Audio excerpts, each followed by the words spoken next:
This is Brother Moses-el coming to you in living color. We're about to turn it up a notch and chop it up. Turn me up! We be going over time. We be going over time. What them haters are saying. Tell me what you want. We be going over time. They gon' make me ride on this one, nigga. We be going over Get time. 'em. We be going over time. We be going over time. Take it, limit. We be going over time. We be going over time. We be going Tell me over what you time. want. Take it, limit. We be going over time. Y'all gon' make me come out. Chop it up. Chop it up. Chop it up.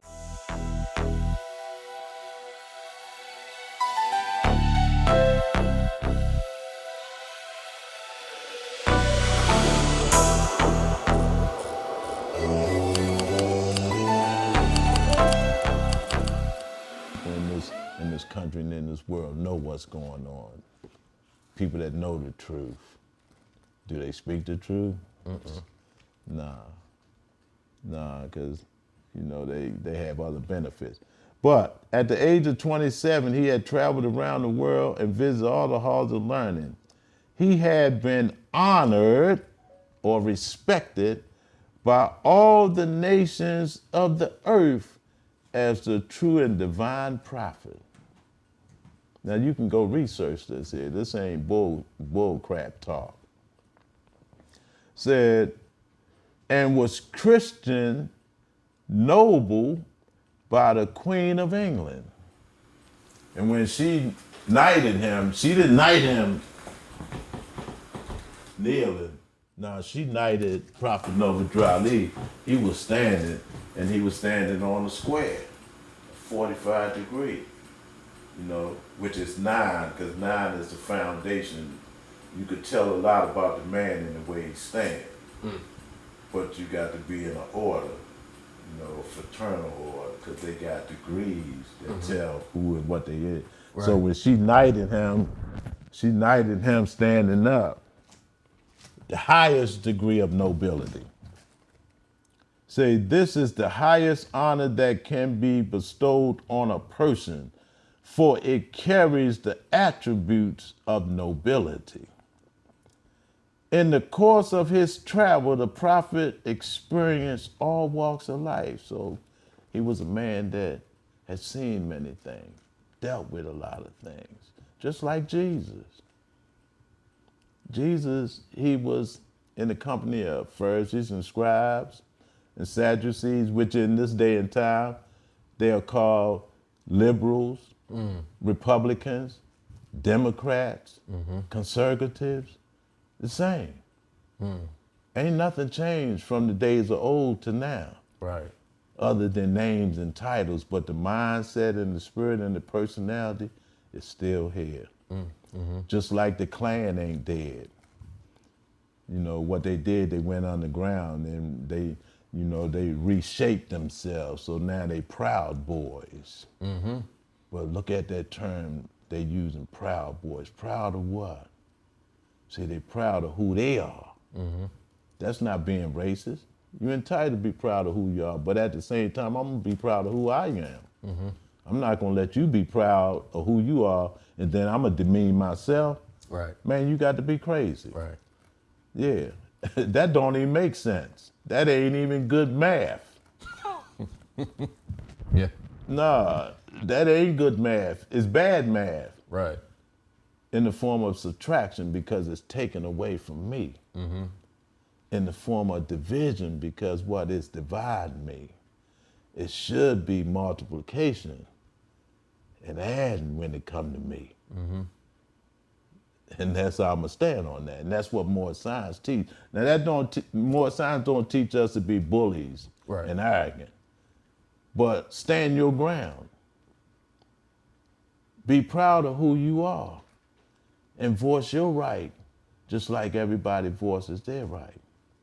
See, because it's not money that makes a man, it is his free national standards and power that makes a man in a nation. That's more important. That's when you got race pride. And see, we don't have that. So we go on. It said, in the course of his travel, the prophet experienced all walks of life. He walked and talked with men on every plane, meaning in every society, branch of society, whether it was the hood. You know, back in ancient times, Jesus was down in Nazareth. That was the hood. Why do I say that? Because they said, how can anything good come out of Nazareth? How can anything good come out of Tacoma? How can anything good come out of Baltimore? How can anything good come out of Chicago? You feel me? Yeah. Yeah. I'm telling you, ain't nothing changed. You know, we just have to know what's going on Right. in order to make a difference in the time when these things are going on. Right. And then be correlated. That's what more science is about. You know, it's about, this is an organization, and the root word of the word organization is organized. See, we don't pay attention to these things. These things make a difference. If you was being educated properly in school, you would know that. But see, we're not taught the English language where to benefit us.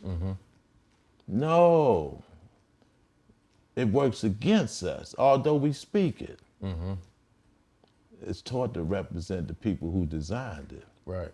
And for those of you who ain't paying attention, you got to understand who created the educational system, because that will help you understand what Brother Moses-el is talking about. Absolutely.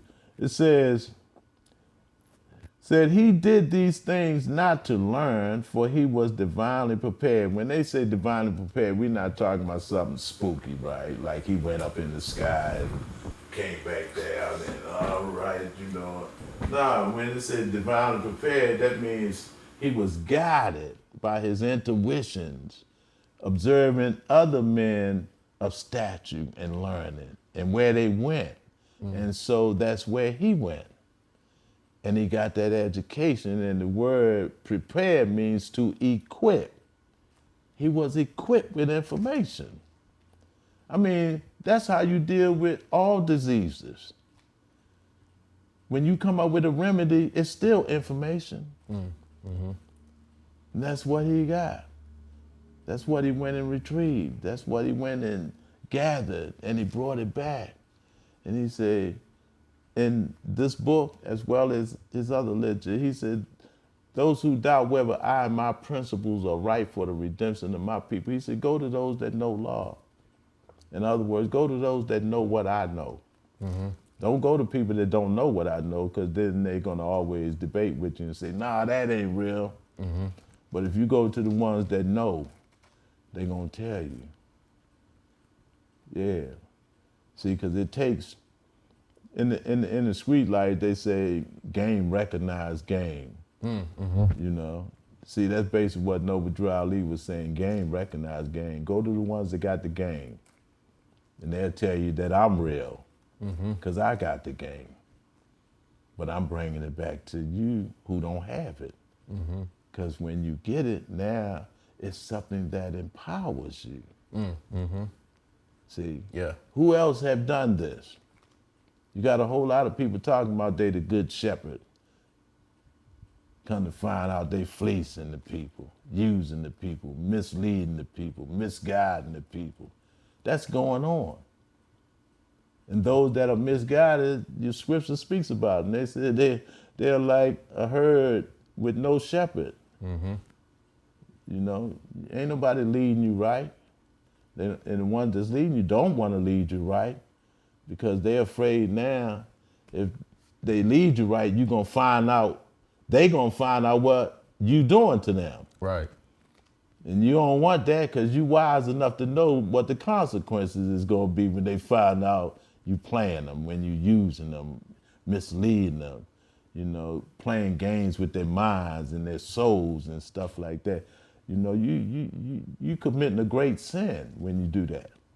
So naturally, I could see the people retaliating. Oh, yeah. I could see them tearing your head off. Not because, you know, they hated you. It's because of what you did. Right.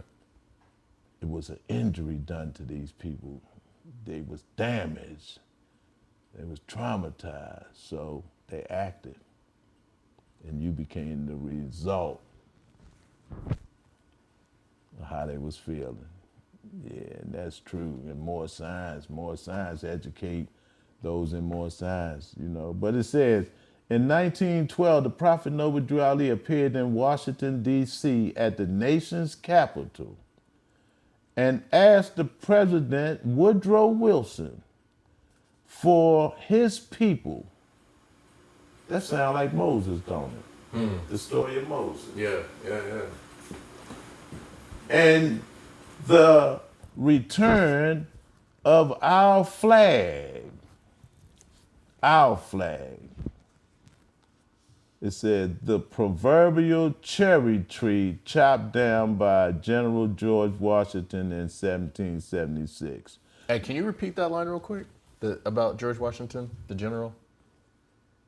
It says, Woodrow Wilson, he asked President Woodrow Wilson for his people and the return of our flag, the proverbial cherry tree chopped down by General George Washington in 1776. That's a fact.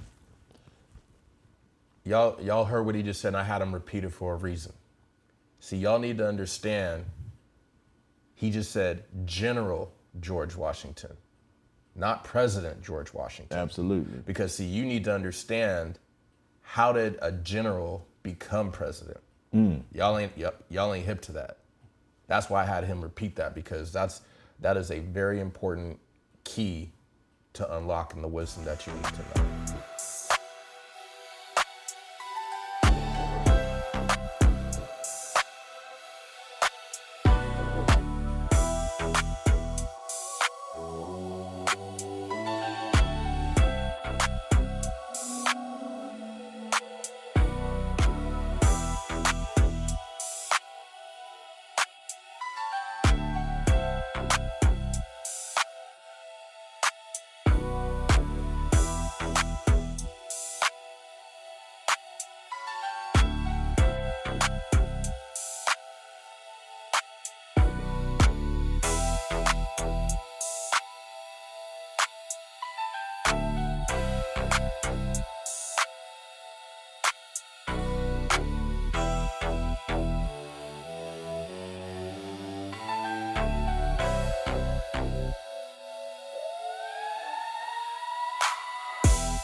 That's right.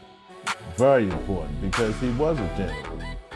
He didn't come over here as a president, you know. That's why today, not only do you hear the dual term president and what? Chief and commander, which is the same as general. Right. Having the power to do what? Dictate to an army. I mean, all you got to do is put the pieces together. But I'm reading this for a point, because it says the president stated that he wouldn't know where to find the Moorish flag, not the black flag, not the Negro flag, not the colored man flag or the African American. He said the Moorish flag, because when our ancestors was brought here, those who was made slaves and purchased, see, they had a nationality. They had a religion. They wasn't Christian, they was Muslims. That's a fact. They was Muslim, and you'll see that in the movie Roots. When Kuta Kinte, he always rejected everything that dealt with Christianity. He said, I'm not no Christian. He said, I'm not going to eat no pork. All the things that Muslims subscribe to in Islam. because Islam does not propagate doing anything that is contrary to that which is sacred, that which is clean, that which is appropriate. See, Islam don't, if you find somebody in Islam doing that, he's not adhering to the principles and precepts of Islam. See, he's doing his own thing. But he's not following Islam, because Islam, the word Islam means peace. Peace with everything in the universe. Peace with your fellow man. That means I'm supposed to not only be at peace with my brother man, but I could be at peace with the Europeans. I could be at peace with the Chinese. At the same time, I could be at war with you, depending. But the foundation of Islam is peace. Peace with everything. We don't do nothing out of character. You know, we don't have things like a commandment saying thou shalt not, because you don't have to remind me in Islam what I can't do, because I already know it. I know that just in everyday life, what not to do, not to kill, even though I can kill. You know, not to lie. But see, I ain't gonna subscribe to that if it's somebody telling me I can't do it, but they doing it. That makes sense, yeah. You know what I'm saying? Right. So in Islam, we don't have that, these commands.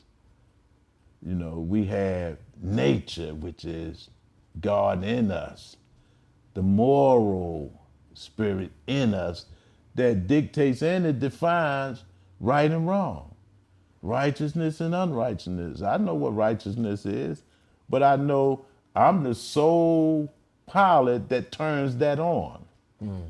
I turn on that faucet when I want to be cunning. See, when they talk about in the book of Genesis about the serpent was one of the most cunning of all that the Lord God had created. Now, can a hyena be cunning? Can a crocodile be cunning? The only one that could be cunning is who? Human beings.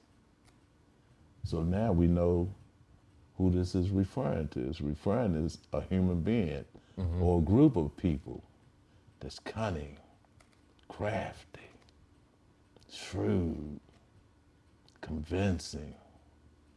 We have all that in us, but see, all that was taken away from the so-called black man. I'm gonna take all the knowledge that would give him any kind of insight about me and what I'm doing. That's deep. That's deep. Wow. This is more science. Waking up the dead. Like I said, you'll never know you dead until you've been woke up. Right. Right. Yeah, then you'll know the form of death that you suffered, that the scriptures applies to you now when it said the dead will come out of their grave, out of that mindset, you know. They're gonna be like, man, where I was lost, now I'm found. Where I was blind, now I see. Where I was deaf, now I hear. Where I was mute, now I can speak. I couldn't do that once upon a time because I was on a cross. I was restricted. My tongue was nailed. Everything was nailed. It just wasn't the hands, and the feet, everything. Cross. Yeah, you got to get up off of that. You know, because it's a form of death. Yeah. So how does an individual who's not familiar with the Moors or more science, how do they start their knowledge of that, or how does one get to your? This is a starting point. First and foremost, here in the state of Washington, having this conversation, and then having contacts where the public or those who may have a peak of interest, they may want to find out more. You can I'll have my number. This is my personal number, so it's not like a business number, nothing like that, because I answers all calls.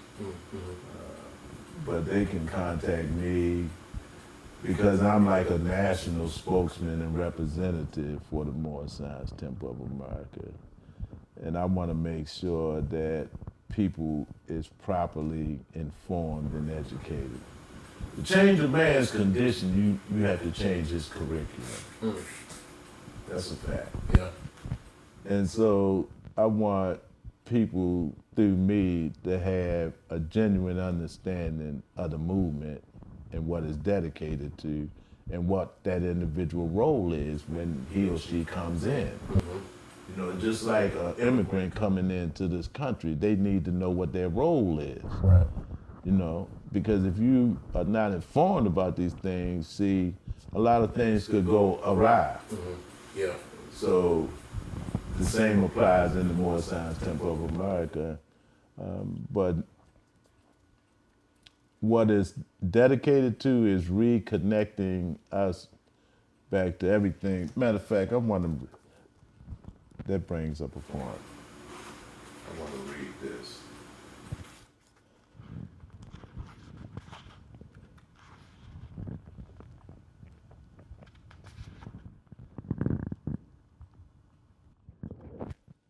This is out of the book, The Resurrection, once again. And once you purchase this book, inside the book, it's going to be a section that defines how the word resurrection is being used. Okay. So people will better understand it when they hear it instead of looking at it from some mythical point of view that only exists in the mind. See, when it's mythical, it don't have to be real. All it has to be is something that exists in the mind, and that's the farther it goes when it's mythical. But when it's real, see, it has to exist not just in the mind, but outside the mind, because you know the physical being want to deal with something he or she can touch. Right. And relate to. So Right. it's different from just having a thought about something, a picture of a temple in the head. I can't go to it. Right. You know, ain't no podium there, ain't no seats there, you know, so it don't exist. It's mythical, you know, it's an illusion at that time. It's not something that has been brought forth. But what I wanted to read was two things. But one, it starts off saying, the time has come that every nation must worship under his own vine and fig tree. Now, what do the vine and fig tree mean here? That's so important. Where it fully describes the things that a nation is entitled to. It said the vine and fig tree. It said the time has come when every nation must worship under his own vine and fig tree. So what is vine and fig tree? Nationality, religion, and having a flag. Okay.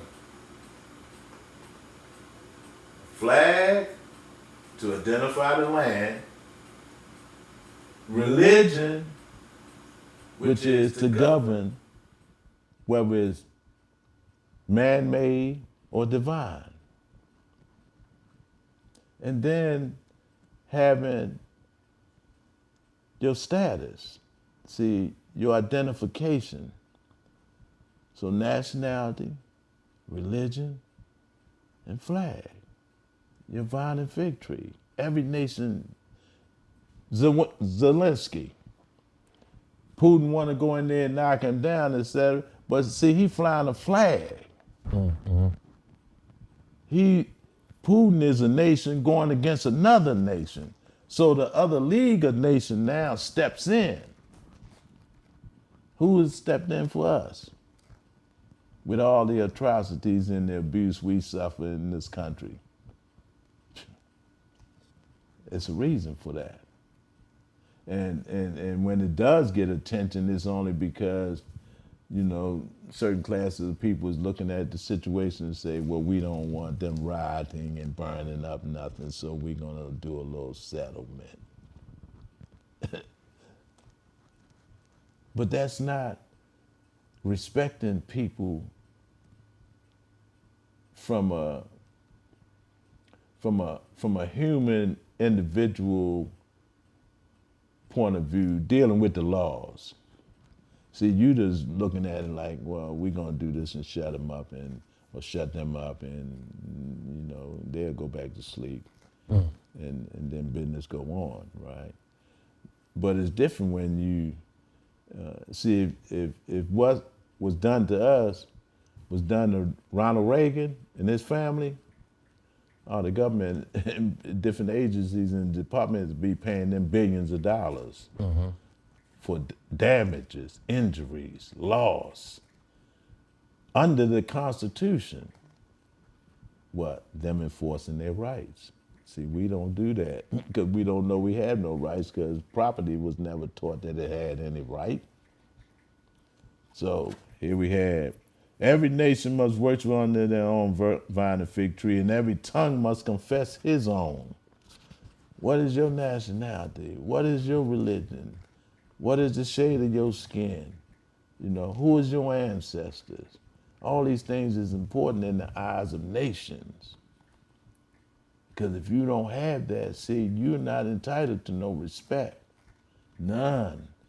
Not under the due process, equal protection of the laws. Equal protection of the laws, yeah, it exists, but it don't exist for property. Y'all hear that?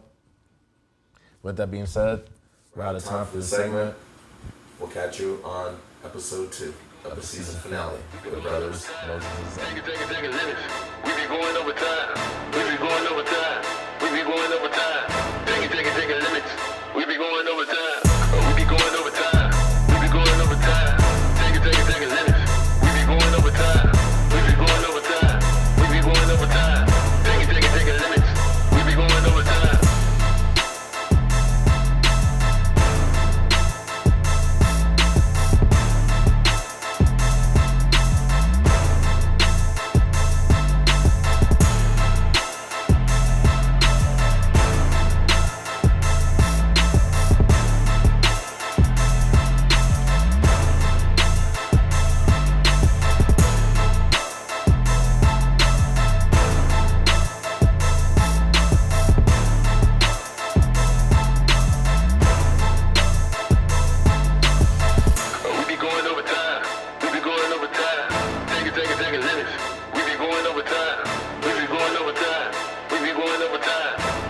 Take it, limits. We be going over time.